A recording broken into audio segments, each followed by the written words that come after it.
But look, as we drive into the future, it'll be impossible, won't it, not to regularly sneak a glimpse in the rearview mirror and catch unpleasant reminders of the turbulence that rocked our lives the past 12 months. But like 2021, in fact, like all New Years, it'll bring its own challenges and triumphs, hardships and achievements. It'll also be marked by its own debates.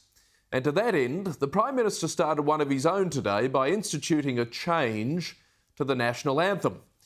From today, according to our national song, we are no longer young and free, but now one and free. Writing in the Herald today, Scott Morrison said, and I quote, "Australia as a modern nation may be relatively young, but our country's story is ancient, so in the spirit of unity, it's only right that we now acknowledge this and ensure our national anthem reflects this truth," end quote.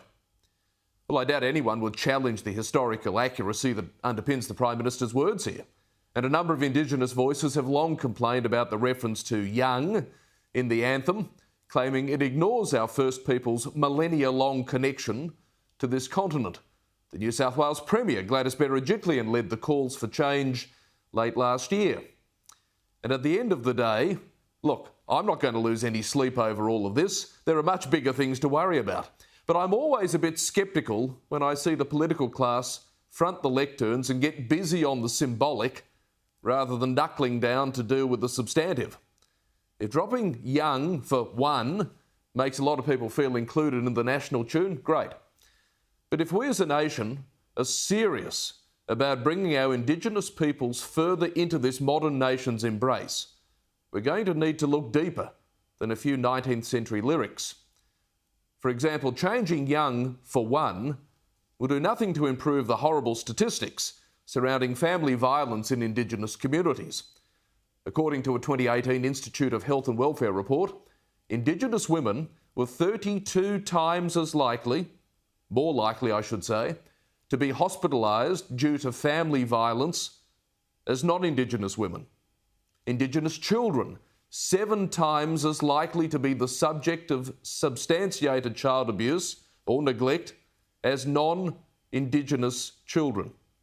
Another report, this one from the Office of the Children's Commissioner in the Northern Territory from 2014, said, and I quote, "Aboriginal women in the Northern Territory are 80 times more likely to be hospitalised as a result of assault."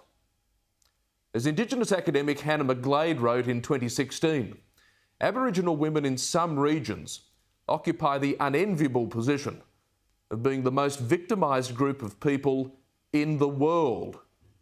Now, these statistics and statements should focus the minds of all Australians. They remain a stain on our national identity.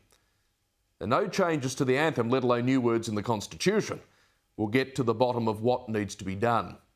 More about that with Jacinta Price in just a moment. But elsewhere, it was good to see the former Deputy Prime Minister John Anderson speak some hard truths about all this debt we're saddling into 2021. As Mr Anderson said earlier today, it's so easy to simply borrow. Concerns about indebtedness seem to have really weakened. We seem to have this idea you can just print money and throw it at any problem. We have. As Anderson went on to say, quote, "I think this is an absolute slight against the next generation. We desperately need a clear explanation of why we are setting up our children for failure." It's true. Now, there will be those quick to claim that faced with a once-in-a-century pandemic, the economy on the rocks, government are right to borrow to keep people's heads above water. But to those, let me say this. A lot of this debt was racked up prior to COVID. The word coronavirus hadn't even entered the lexicon by the time federal debt hit $400 billion. It's now forecast, as you know, to crash through the trillion mark.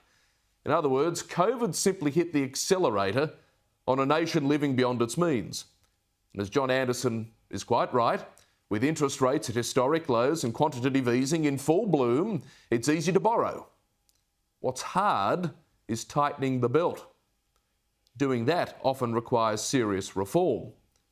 Well, fortuitously, with today's release of the 2000 Cabinet Papers, focused as they were on the introduction of the GST, we're all reminded of the fact that Australian governments can achieve reform if they put their mind to it.